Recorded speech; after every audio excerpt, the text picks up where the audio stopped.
안녕하세요. 큐어람의 임창로 원장입니다. 오늘은 하루밥상 신청 사연 소개해 드리려고 하는데요. 저희 하루밥상은 지금 화면 보시는 것처럼 한의원 홈페이지 들어오셔서 맨 마지막 안내 예약 아래에 있는 하루밥상 신청하기 여기서 신청하실 수도 있고요. 이메일이나 아니면은 저희 이 영상의 댓글로 신청해 주시면 제가 성심성의껏 영상 제작해서 답변해 드릴 테니까 많은 신청 부탁드리겠습니다. 오늘은 위암 수술한 다음에 식단에 대해서 알려달라고 그렇게 신청한 사연에 대해서 소개해 드리려고 합니다. 68세 남성분이시고 지금 이 사연을 작성하신 분은 아마 자녀분이신 것 같아요. 아버지가 일주일 전에 위암 수술을 받고 퇴원하셨다고 하네요. 보통 한 일주일 정도면 위암 수술을 해도 퇴원하게 되죠. 뭐 복강경이면 그보다도 짧을 수도 있고 개복 수술이거나 아니면 합병증이 있을 경우 그보다 약간 길어질 수도 있는데 보통 한 일주일 정도면 이제 퇴원을 하게 됩니다. 그런데 퇴원할 때 가장 큰 걱정들이 보호자분들도 그렇고 위암 환자분들도 그렇고 이제 어떻게 먹어야 되지? 이런 걱정을 많이들 하세요. 제일 많이 하시는 질문 중에 하나가 어떤 걸 먹어야지 이게 회복이 빠를까요? 아니면 어떤 걸 먹어야지 이제 더 이상 암이 걸리지 않을까요? 이런 것들을 많이 물어보시는데 어떤 좋은 음식들을 찾아서 몸에 도움이 되는 영양제라든가 아니면 아주 훌륭한 음식들을 찾아서 그걸 계속 먹어야지라는 생각을 가지고 있는 분들이 많은 것 같아요. 그런데 그거보다 위암 수술, 특히나 위암 수술의 경우에는 언제, 어떻게, 어떤 음식을 먹어야 될지 그런 계획을 먼저 잡아보는 게 우선이에요. 이게 수술한 이유이기 때문에 아무래도 회복기를 가져야 되는 것들도 있고 그 회복기가 지난 다음에도 특정한 음식을 찾아서 좋은 거를 이렇게 먹는 것보다는 매 끼니 규칙적으로 먹을 수 있는 그리고 주변에서 쉽게 구할 수 있는 재료들을 통해서 쉽게 조리할 수 있는 그런 식사들을 준비해 나가시는 게 그런 습관을 들이시는 게 훨씬 중요합니다. 오늘 이 사연을 통해서 충분히 설명드릴 테니까 한번 끝까지 시청 부탁드리겠습니다. 자, 사연 계속 보면은 수술은 잘 끝났다고 다행이네요. 잘 끝났다고 하는데 퇴원 후 식사를 어떻게 준비해야 될지 걱정이 많습니다. 그렇죠. 이런 걱정 하시는 분들 굉장히 많을 거예요. 반드시 암 환자분들이 아니더라도 우리나라가 워낙에 위암 환자들이 많은 나라이기 때문에 평소 식습관이라든가 하는 것들도 궁금한 분들이 아마 많으실 것 같아요. 병원에서는 조금씩 자주, 그렇죠. 수술한 다음엔 조금씩 자주 먹는 게 원칙이니까 그렇게 먹으러 가는데 어떤 음식을 먹어야 하는지 언제부터 일반식을 먹어도 되는지 잘 모르겠습니다. 보통 병원에서 퇴원할 때 알려주기는 하시는데 병원에 계신 특히나 대학병원에 계신 선생님들이라거나 아니면 뭐 간호사 선생님들 이런 분들이 많이 바쁘세요. 그러니까 뭔가 구체적으로 이렇게 알려드릴 만한 그런 시간적인 여유가 없는 분들이 많거든요. 오늘 영상 통해서 충분하게 한번 설명 들어보실게요. 식사 후 식은땀을 흘리거나 어지럽고 할 때도 이거 덤핑 증후군이 조금 있으실 것 같은데 아직은 이런 상황이 아니실 것 같기도 한데 하여간 덤핑에 대해서도 제가 오늘 준비를 좀 했거든요. 이런 증상들에 대해서 한번 얘기를 해볼게요. 오늘 아마 드릴 말씀이 조금은 많을 것 같아요. 그리고 그 아래쪽에는 뭐 따로 이렇게 신청해 주신 사연이 있는 건 아닌데 오늘은 어떤 본인이 하고 있는 식단을 이렇게 수정해 달라는 요청이 아니라 위암 수술한 다음에 어떤 식단을 해야 될까요? 라는 요청이기 때문에 아마 밑에는 다 공란으로 비워두신 것 같아요. 위암 수술을 하고 나서 보통 수술 직후의 음식에 대해서는 환자분들이 신경 쓸 일은 거의 없죠. 왜냐하면 입원해서 그러니까 수술이 끝난 다음에 보통 한 일주일 정도 되는 입원 기간 동안 병원에서 잘 짜여진 식단으로 한 일주일간의 영양 보충과 그 다음에 회복을 도와줄 수 있는 그런 식단을 잘 구성해 주시거든요. 그래서 그 부분에 대해서 크게 걱정할 바는 아닌데 대략적으로 수술한 다음에 어떤 식단이 행해지느냐는 한번 알아둘 필요가 있을 것 같아요. 그래서 수술 직후부터 제가 좀 내용을 준비해 봤고요. 수술한 다음에 하루 이틀 정도 지났을 때 할 수 있는 거는 맑은 유동식, 사실상 거의 물에 해당하는 그런 정도로 맑은 국물 정도? 그 정도밖에 안 돼요. 그래서 보통은 보리차로 이렇게 입이 안 마르게 좀 입을 축여 주시라고 그렇게 부탁하는 경우들이 많고 식사를 하더라도 맑은 육수나 쌀 끓인 물 같은 그런 맑은 국물 위주로 조금씩 떠서 수술한 다음에 좀 적응할 수 있게 그나마 이렇게 되는 것도 장이 이제 움직이는 게 확인이 된 이후라야 가능한 거예요. 보통 수술하고 나서 입이 굉장히 말라 있는 상태거든요. 그 오랜 수술 시간 동안 마취되어 있는 상태였기도 하고 장이 움직이는 걸 확인할 때까지 그 어떤 음식도 금식이거든요. 그래서 환자분이 지금 엄청나게 음식에 대해서 갈망하는 그런 상황일 텐데 지금은 사실 물밖에 안 돼요. 그거를 거치고 나서 수술 한 3일에서 5일 정도 되면 이때부터 미음을 시작하게 됩니다. 쌀을 아주 오래 끓여서 체에 걸르거나 아니면 좀 부드럽게 갈아서 조금씩 떠먹여보는 그렇게 연습을 하는 거죠. 그렇게 한 5일차 정도까지가 유지되고요. 그 다음에 수술한 다음에 5일이 지난 이후부터는 이제 죽 형태의 음식을 드실 수 있게 돼요. 그런데 이때도 맑은 죽 위주에 건더기는 많진 않고 맑은 죽 위주에 거의 갈아서 죽을 만들다든가 이렇게 해서 부드럽게 소화시킬 수 있는 것들 위주로 드시게 되죠. 양도 굉장히 적어요. 죽은 사실 한 공기를 다 먹어도 배가 고프잖아요. 그런데 죽 한 반 공기 정도에 되는 양밖에 섭취하지 못하는 상황입니다.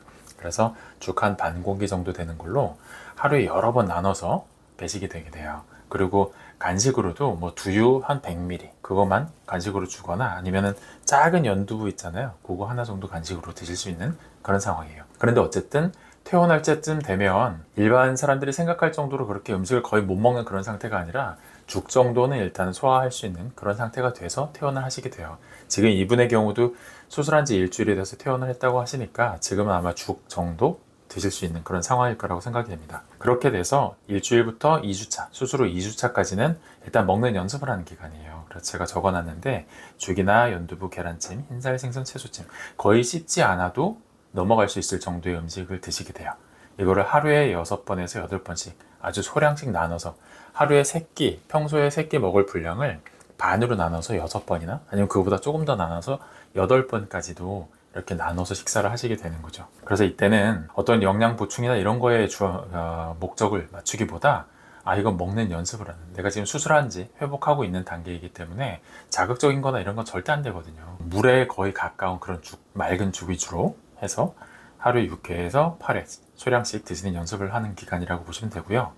그리고 수술한 지 이제 2주에서 4주차, 한 달 정도 되는 기간 동안은 이제는 회복을 위한 식사를 준비할 때가 됐습니다. 그래서 가장 주안점을 둬야 되는 거는 단백질 섭취예요. 이분들이 그런데 단백질 섭취한다고 뭐 삼겹살 구워 먹거나 이렇지 못하잖아요. 그래서 보통은 생선이나 두부, 달걀, 닭가슴살 아니면 소고기나 돼지고기더라도 그 중에 살코기 위주로 그렇게 해서 준비를 해주시는 게 좋고요. 이것도 그냥 씹어서 드실 수 있게 준비를 하는 게 아니라 잘 다져서 아니면 갈아서 이렇게 준비를 하게 돼요. 굉장히 작게 나눠서. 씹는 게 괜찮으신 분들이라면 굳이 갈지 않아도 되고 대신에 씹는 걸 굉장히 오래 씹으셔야 돼요. 평소에 했던 것보다 2배, 3배 이상 잘 씹어줘서 소화기관을 통해서 입을 통해서 넘어갈 수 있도록 그렇게 식사를 해주셔야 되고요. 예를 들어서 아침, 점심, 저녁을 이렇게 한번 구성해 봤는데 계란찜, 두부 나와 있고 다 부드럽게 소화시켜 줄 수 있는 반찬들이죠. 거기다가 밥도 약간은 질게 그렇게 해서 조금만 씹어도 약간 이렇게 묽은 형태로 부드러운 형태로 넘어갈 수 있게 그렇게 준비해 주시고요. 점심에는 일단 밥 반 공기라고 제가 적어 드렸는데 이게 일단 오랫동안 씹을 수 있는 그런 연습하는 것들하고 생각해 주시면 되고요. 생선이나 뭐 앞전에 드셨던 두부나 이런 것도 다 괜찮아요. 그리고 나물도 부드럽게 생선도 구이나 찜 형태로 해서 좀 씹으면 부드럽게 넘어갈 수 있는 형태로 그렇게 준비해 주시면 되고 저녁에는 역시나 진밥 이렇게 밥을 드시고 나서 얼마 있어도 주무셔야 되는 상황이기 때문에 점심 정도에 좀 진밥이 아닌 그냥 일반 밥 정도 준비해 주시는 게 좋고요. 아침이나 소화가 조금 힘들어진 아침이나 아니면은 곧 잠들어야 되는 저녁 때는 좀 진밥 위주로 준비해 주시는 게 좀 더 좋아요. 밥보다도 이때 가장 큰 핵심은 단백질 보충이라는 것. 단백질을 보충해야 수술에 난 상처들이 금방 앓을 수 있습니다. 그것 때문에 단백질 보충에 좀 주안점을 두셨으면 하고요. 그리고 수술한 지 이제 한 달에서 3개월까지 이때가 되면 이 기간쯤 오면 이제 살이 굉장히 많이 빠지시는 분들이 있어요. 왜냐면 내가 위암 수술을 했기 때문에 뭔가 먹으면 안 될 것 같다는 그런 느낌을 가지시는 분들이 있거든요. 고기 같은 것도 이거 먹으면 소화도 안 되고 배가 아플 것 같다 이런 걱정 때문에 못 드시고 거의 죽만 드신다거나 이렇게 되면서 한 달, 2달, 3달 이렇게 지나면서 체중이 계속 감소하는 분들이 있으세요. 이거 안 돼요. 체중 감소가 굉장히 독이 될 수 있어서 이 기간 동안 충분한 영양분을 흡수하실 수 있게 그렇게 준비를 하셔야 되고 이렇게 하라고 했다고 해서 예전처럼 뭐 과식을 한다거나 배가 빵빵할 정도까지 드시는 건 절대 안 됩니다. 한 끼에 드실 수 있는 분량을 딱 정해서 적은 양만 계속 드실 수 있게 부족하면 여러 번 나눠서 드시는 거예요. 이 기간 동안은 일단 정상 식사가 가능하고요. 조리할 때는 평소 간의 50에서 70% 소금을 평소에 한 반밖에 안 넣어야지만 됩니다. 이게 자극이 될 수도 있고 먹는 걸 연습하는 것도 돼요. 이때 또 주의하실 게 부드럽게 드신다고 뭐 밥을 물에다 말아 드신다거나 식사하시는 중간중간에 물을 많이 드시거나 아니면 국 요리 준비해서 국물을 많이 국물 위주로 이렇게 드시거나 그게 좀 부담이 덜 할 것 같잖아요. 그런데 안 돼요.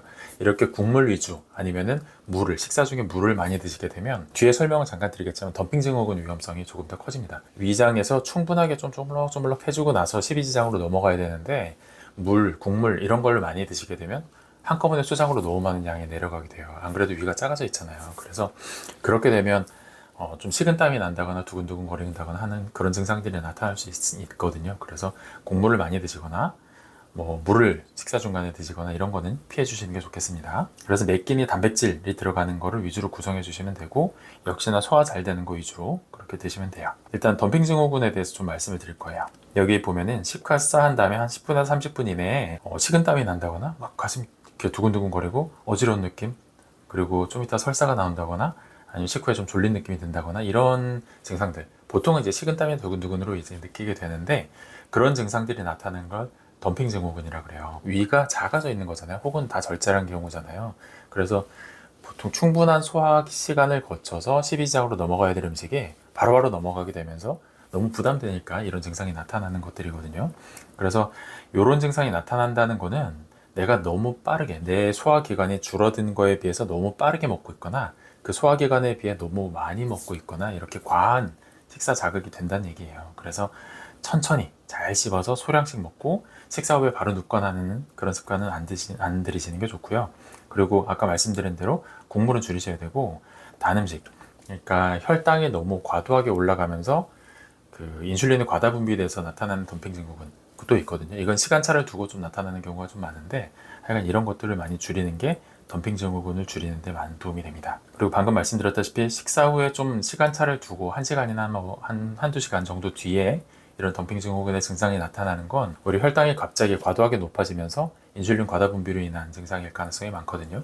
그래서 평소에 드실 때 이런 증상이 나타난다면 단 음식을 많이 줄이셔야 돼요. 그리고 탄수화물 위주도 약간 나물, 채소 같은 것들 쪄가지고 같이 드신다거나 이렇게 식이섬유를 많이 보충하실 수 있는 그런 식사를 구성하시는 게 좋겠습니다. 그리고 중간에 만약에 수술한 다음에 반복적으로 구토가 난다거나 탈수 증상, 아니면 급격하게 체중이 줄어든다거나 변 색깔이 까맣게 보인다거나 아니면 피가 섞여 나오거나 고열이나 심한 복통이 있는 이런 것들은 수술 후 합병증을 경험할 가능성이 많기 때문에 이런 증상을 두고 뭐 덤핑 증후군이나 다른 일반적으로 나타낼 수 있는 증상이 아닐까라고 생각하기보다 병원에 빨리 연락해 보시는 게 좋겠습니다.